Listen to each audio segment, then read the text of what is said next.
I'm only good at being young. I'm only good at being young. Yeah.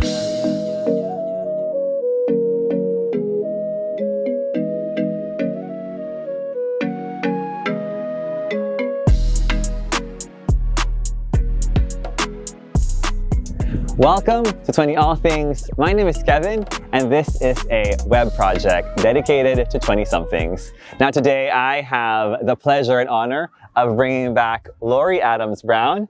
You may have remembered her from our last conversation where we talked about what a TCK is, and spoiler alert, it means third culture kid. And that was a fun conversation, Lori. That was fun. Yeah, so because we both are TCKs.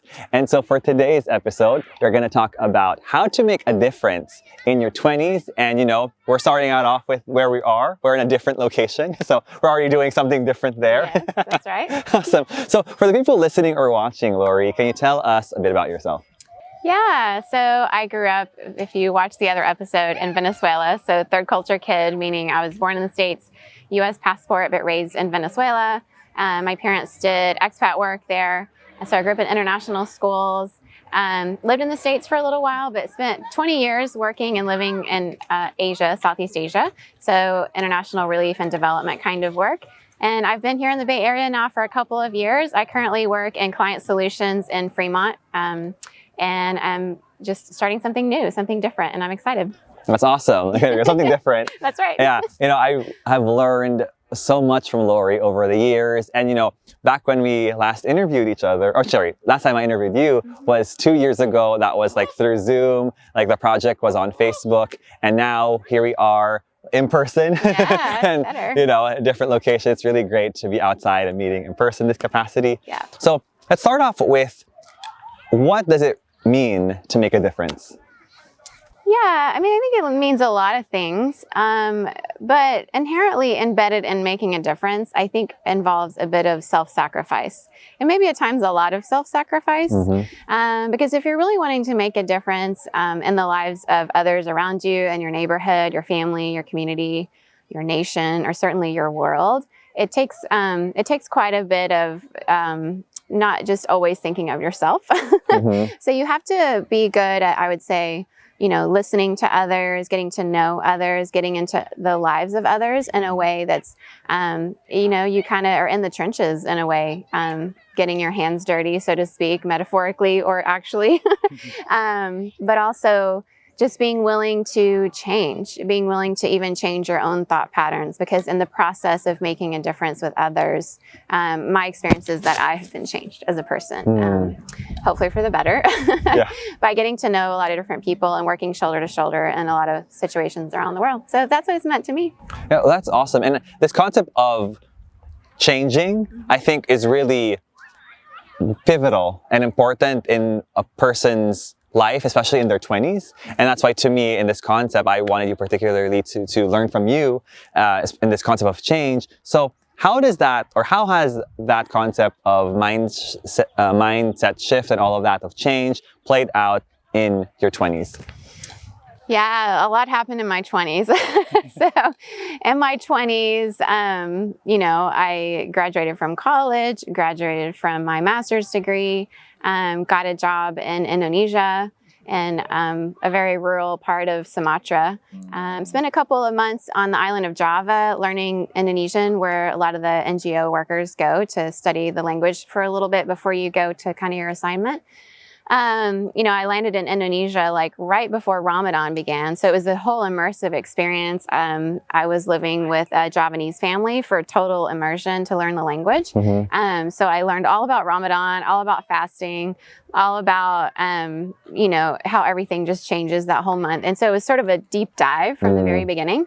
And then after a few years working in basically what was a civil war zone in Aceh province of Sumatra, with a lot of things that went on during that time. Later on in my 20s, that's when the big tsunami hit Indonesia, which was, you know, 17 years ago, December 26, 2004. And so, yeah, that, you know, a lot changed in my 20s. I saw death like I'd never seen. Making a difference really took a whole different tone, I would say, around that time. Living under Islamic law meant that I, always wore a hijab and like wore, really certain kinds of clothes and didn't eat pork or drink alcohol, like sort of made some sacrifices in order to be in a place where I could be a part of making a difference. But I don't think anybody in their 20s knows how to handle a tsunami. And so, a lot changed. I ended up being able to be a liaison with the United Nations as they came in and tried to coordinate efforts, because I was one of the only expats who had lived in that province up until then. So even though I was quite young, my experience was so much more than other people had. And it was a strange situation because I had people much, much older than me that didn't have the level of knowledge of what that particular culture was like. But I was able to be sort of a cultural liaison with some of the UN workers on how to coordinate the relief work there, what was going to be important to know about that particular Muslim group and that kind of thing. My 20s were a very eventful time. Wow. Never imagined that would happen at all. But it did. So. Wow. Well, especially you had to learn, and it's not just like mindset shifts, it sounds like, but also like you had to like find your balance of like, okay, culturally, how do I adjust and when this is a completely different environment. Yeah. And also, a fact that I just realized as you were talking about, like your husband, Jason, was on the project too, like 2 years ago, and particularly talked about how to go through like a crisis like that. Particularly, he spoke about that, I think it was that tsunami that happened, like I think it was like in 2004, if I'm not mistaken. So, wow, and just like talking to you about like hearing your side of things, it's just like, it's obviously consistently just so intense to process that. And so through all of that, especially in your 20s, like what can you give as like pieces of advice to people in their 20s right now to help them? Yeah, I would say in your 20s, you're going to have a lot of people that will look down on you because you're young in certain scenarios. And I mean, we certainly had that at times. And sometimes, maybe even oftentimes, it was true. We didn't know what we were doing. But there is an element of being in your 20s where you probably will take risks you wouldn't take at other stages of your life.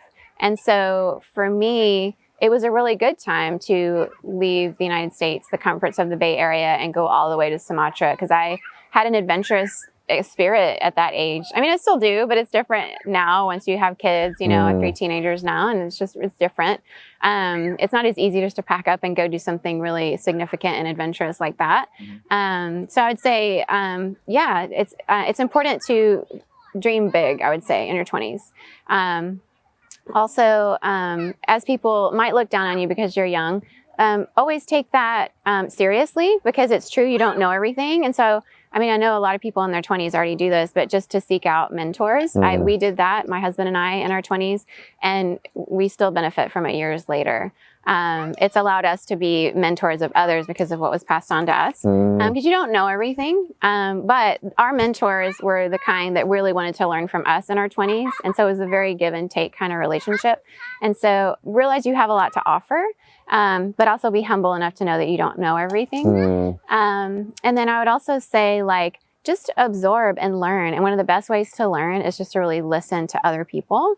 I mean, really, I just think people are so fascinating. One of the greatest honors of my life is to have learned to, speak 6 languages, 4 fluently, and then studied 2 others, but not fluent. And even just to hear other people's points of view in their languages and in their cultures, it really has made a difference for me and has made me a different person. And so I really value out of that. Diversity, equity, inclusion, belonging, justice, all those things are really important to me. But a lot of it is because of what I learned in my 20s that I carry with me all these years later. So I would just say, be a learner, be a lifelong learner, but really absorb a lot in your 20s. Those are really helpful tips. And thank you for that. And so when you mentioned, just out of curiosity, what are those languages that you know? Well, obviously English. And then I grew up Spanish speaker too, because I grew up in Venezuela, right? So, And then Indonesian, living there 10 years and being around not a lot of English speakers. And then Malay, which is a very close language, but learned that in Singapore. And then I studied Arabic in college, but not fluent. It's a very difficult language. And then when I was in middle school and high school in my international school, I had to take French, but not fluent. Wow, definitely different parts of the world. Yeah. And so, I just want to really make sure that I understand the topics that you were mentioning or the concepts you were mentioning earlier. So, it sounds like learning a language and it can help a person understand and make a difference in a sense of understanding other people's points of view. Yeah. Are there other ways that we can learn about other people, other cultures, all of that can help us make a difference, especially when we're in our 20s? I love this question. Yes. There's a lot of simple things that you can do. We live in a very polarized world. So we know this right here in Silicon Valley, our algorithms are pitting us against each other. So if you stay in your echo chamber and allow all the algorithms to just put you in a corner and you only are hearing voices of people like yours, it's going to be very difficult to truly make a huge difference around you. I think the best way to make a difference is to bring a diversity of voices. And I don't mean bodies. I don't mean bring different kinds of bodies to the table around you to help you make decisions. I mean, you are valuing their brain and you invite their voice into your life. And that means just listening. Listening is a very difficult skill to learn because deep listening means that you actually listen to what they're saying and maybe ask further questions to keep on hearing again and again. And so, I think that it's a lost skill. I see it increasingly in some of the younger generation because of how our screens are pitting us against one another. So I would just say you have to be very proactive to get out of that echo chamber. And I've made some intentional steps to try to do that and want to do better. Yeah. So, yeah. No, wow, thank you for that. I think that that is true. The art of listening is really challenging, especially through this age of short attention spans and interaction through digital media. Yeah. So I really appreciate you hearing that. Are there other things that you can think of as well? Yeah. Honestly, carving out time in your schedule to just be around people that are different from you. And that's also going to take some being proactive. Maybe it just means coming to a park and sitting on a bench and just, you never know who you'll sit next to, or maybe at a BART station. Maybe also, just making friends at the grocery store or the farmer's market. So whatever spaces you're normally in, maybe try to mix it up a little bit to put yourself in places you wouldn't ordinarily be. Yeah. Well, that's one thing I'm really impressed and continue to learn more from you is really challenging consistently the idea of what it means to have a diverse group of people and voices, especially when we're in our 20s, and also how do we seek that and also not only make it diverse, but also make it inclusive, right? Because I think that there's a distinction in those two. And so as we wrap up, I know that you have a podcast, a very wonderful podcast called A World of Difference. And can you speak more on that and also just relate how a lot of the things that we talked about are talked about on your podcast as well? Sure. If you like this show, hopefully you would like A World of Difference too, because there's not so much difference there. I try to bring in different kinds of people to speak about different things about how they're making a difference in the world. And also we center around being different. Sometimes in our world, we want to make everybody the same so that you don't have to feel like you stand out. But actually being different is a beautiful thing, and we're all uniquely made. But even when we share our stories on the podcast, in everyone's story, you can always find something that you relate to because we have a common humanity. And also just this whole idea that in order to make a difference in the world, we really do best at that when we do it together with other people and we get more brains around solving a problem. It's proven that when women are involved in peacemaking efforts that it's more likely to happen. So you don't want just men in peacemaking efforts, for example, and you want a diversity of racial backgrounds and experiences to help solve some of our world's most complex problems. So we center around that. Right now we're in a series called Belonging, where we're talking about belonging, and it's really exciting. I've had some fun guests that are coming up soon and ones that have already been on. So yeah, I'd love for you to listen. It's a lot of fun. Awesome. So A World of Difference, and available on all of the It's platforms. everywhere. Yeah, it's pretty much everywhere. And then you can find us on Instagram at aworldof.difference. We also have a Facebook page and also a Facebook group that's kind of fun. Kevin's in there. So Yes, I stop am. by and say hi, invite a friend. Yeah. Yeah. No, again, that's an amazing podcast. It's a very much so a project that I take a lot of inspiration from because I also want to make a difference. Well, that's a wrap for our conversation. I really, really, truly learned so much from you, Lori, as always. And I, again, am so thankful that you're here. And, I wish you the best in your project and your podcast. And for those of you watching, thank you so much for tuning in. This has been Kevin for 20 All Things. We are on YouTube. And for those of you who want the audio version, we are on Spotify and Apple Podcasts. Thank you for tuning in. Bye. Yeah. Look. Yeah, I'm young, but I'm hungry. Here to learn, I won't let you take it from me. Grown talk, yeah, I'm talking 20-something. I don't know about much, but know one thing. I'm only good at being